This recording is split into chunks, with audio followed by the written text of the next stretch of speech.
Hi everyone, today we'll learn how to change page margins in LibreOffice Writer. So first we have open the doc and then we have to go to the format and then select page style. After that, select the page and you'll be able to see these margins.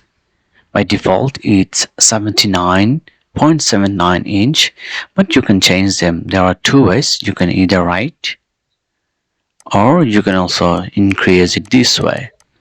So we have done left one and right one. Select OK now.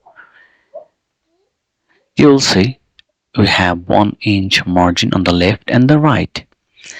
We want to do top and bottom too.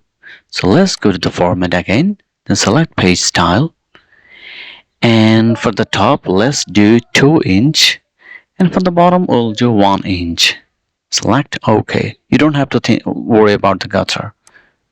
You'll see like we have 2 inches of margin here on the top and 1 on the bottom. So this is how you change margins in LibreOffice Writer. If you like the video, please thumbs up and subscribe to our channel. Thanks a lot.